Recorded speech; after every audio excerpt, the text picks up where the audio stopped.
창세기 12장 1절에서 10절까지 말씀을 한 절씩 교독하도록 하겠습니다.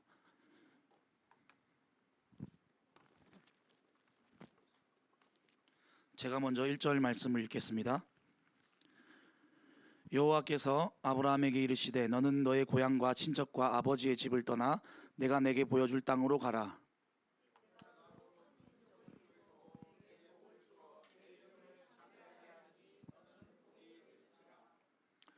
너를 축복하는 자에게는 내가 복을 내리고 너를 저주하는 자에게는 내가 저주하리니 땅의 모든 족속이 너로 말미암아 복을 얻을 것이라 하신지라.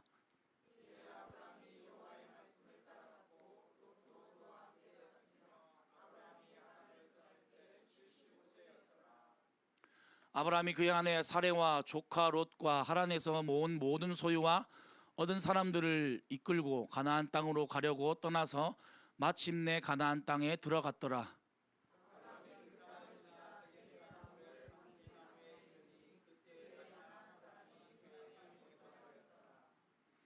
여호와께서 아브라함에게 나타나 이르시되 내가 이 땅을 내 자손에게 주리라 하신지라. 자기에게 나타나신 여호와께 그가 그곳에서 제단을 쌓고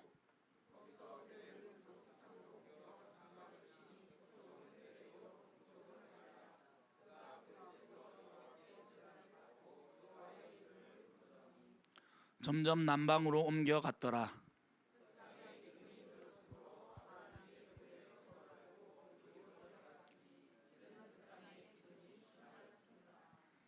아멘.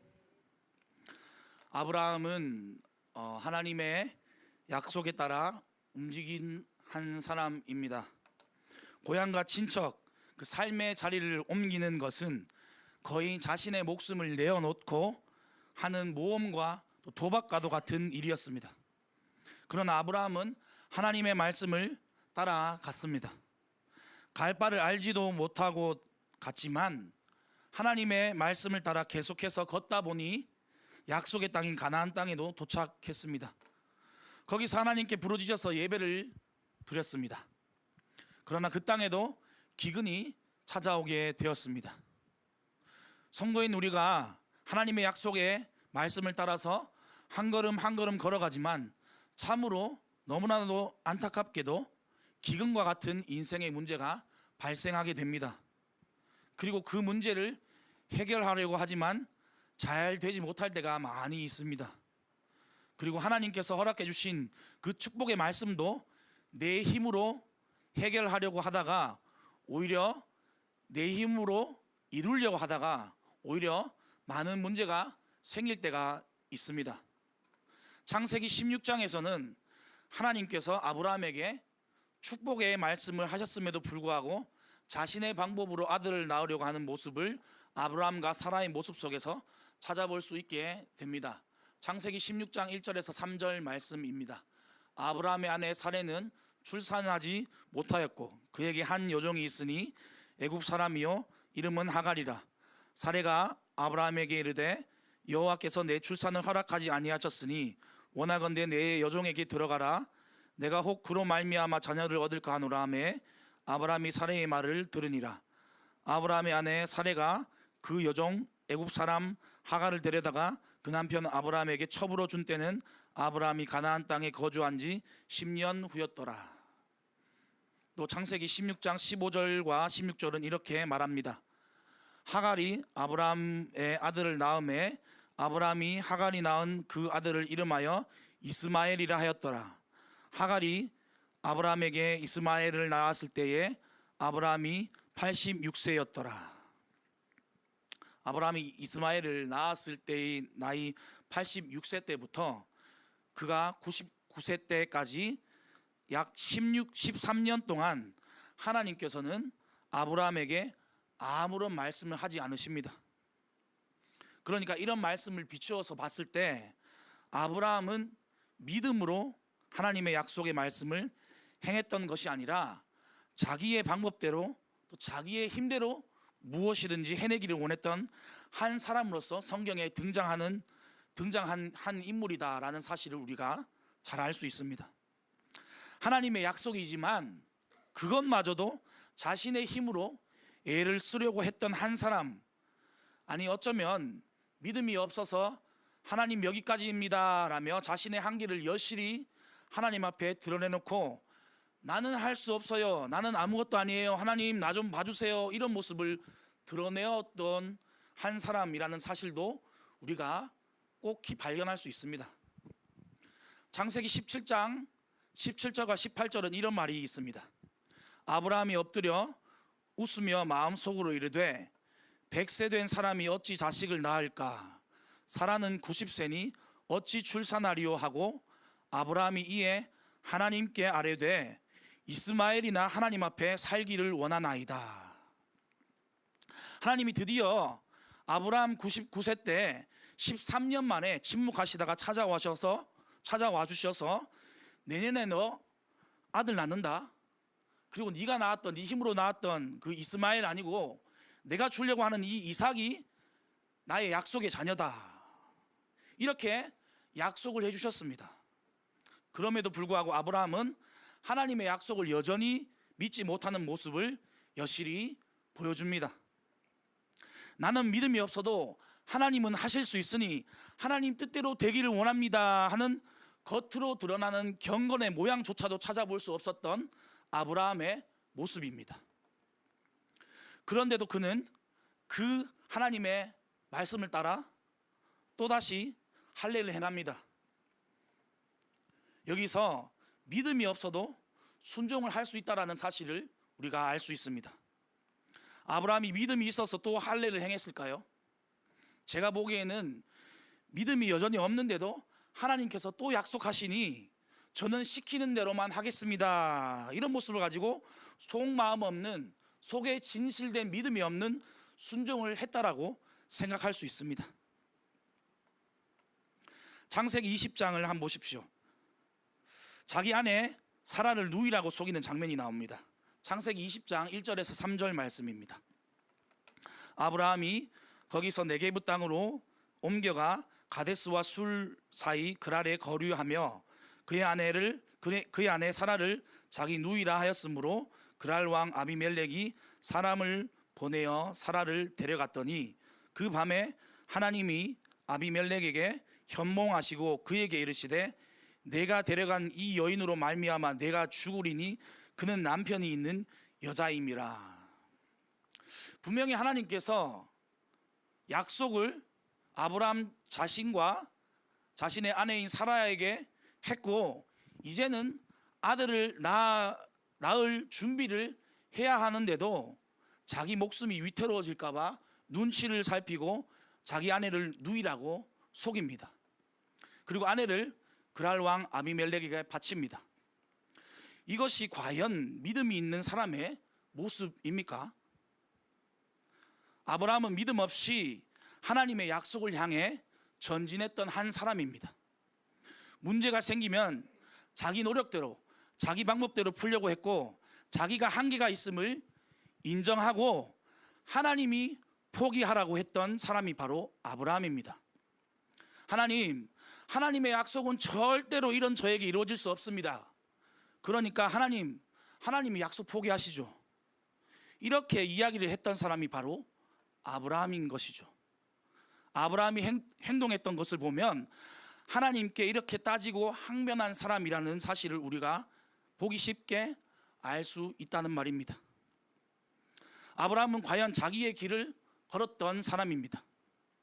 하나님이 이삭을 낳는다고 했는데도 이스마엘을 자기 힘으로 낳았고 하나님이 13년 만에 나타나 이삭을 낳고 이삭과 약속을 이을 것이다 라고 했는데도 아내를 이방 왕에게 바쳐버리는 일을 했습니다.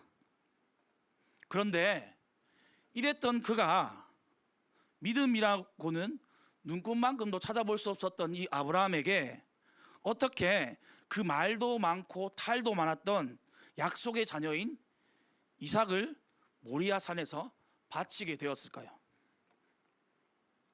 창세기 22장 1절에서 3절입니다. 같이 읽겠습니다. 그 일 후에 하나님이 아브라함을 시험하시려고 그를 부르시되 아브라함아 하시니 그가 이르되 내가 여기 있나이다.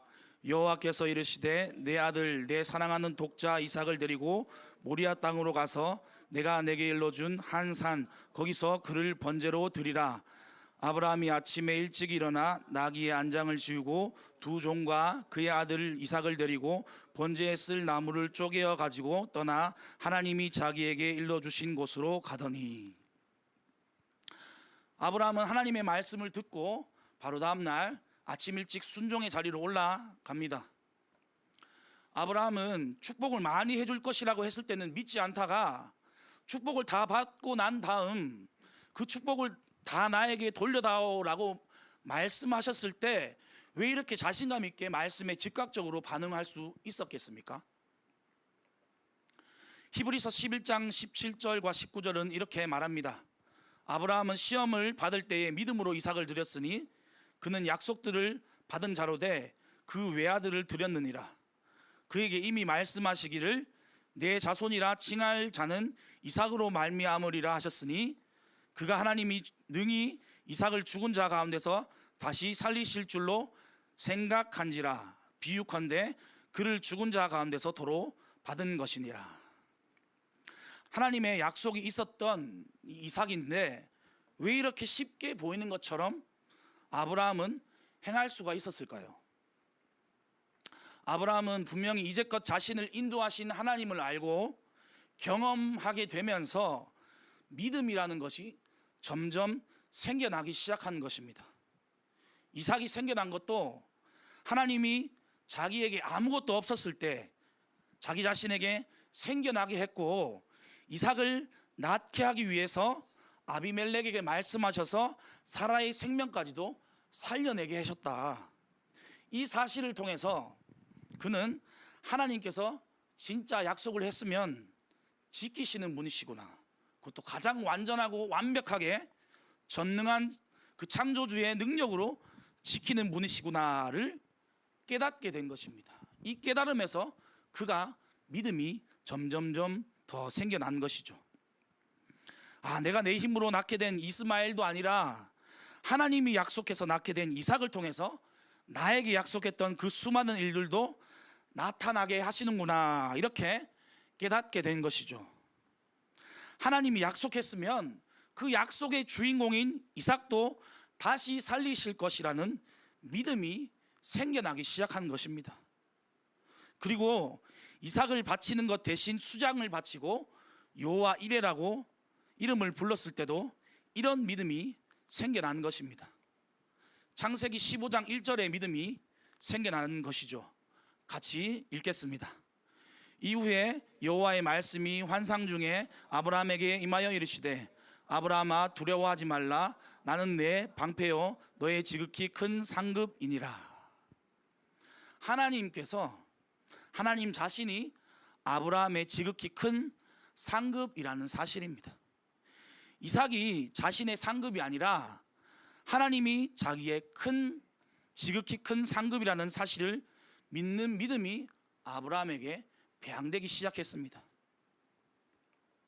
자기에게 자식이 없어서 자기의 몸종이 상속자가 될 것이라고 했을 때 찾아와 주셔서 자식을 많이 주겠다라고 그 말씀하시고 약속하셨던 하나님, 축복하셨던 하나님, 자신에게 일방적으로 축복하신다는 그 하나님이 바로 아브라함의 큰 상급이요 선물이요 축복이라는 사실을 그는 믿어지기 시작했던 것입니다.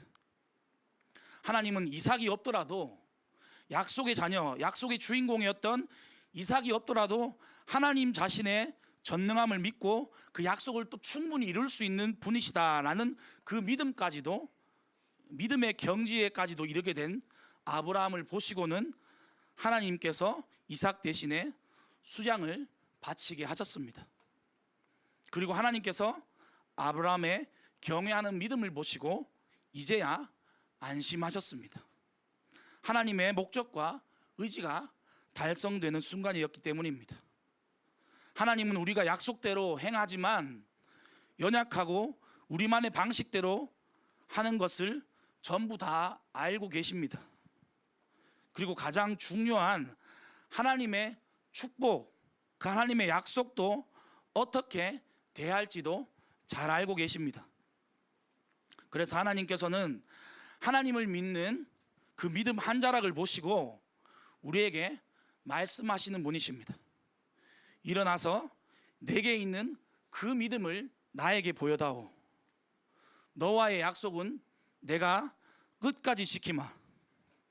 그러니 내가 할 수 있는 믿음, 내가 가지게 된 그 믿음 그대로 순종해서 내가 너를 얼마나 사랑하는지, 내가 너를 얼마나 축복하는지, 내가 너의 얼마나 큰 상급인지 내가 내 자신이 보게 되기를 원한단다.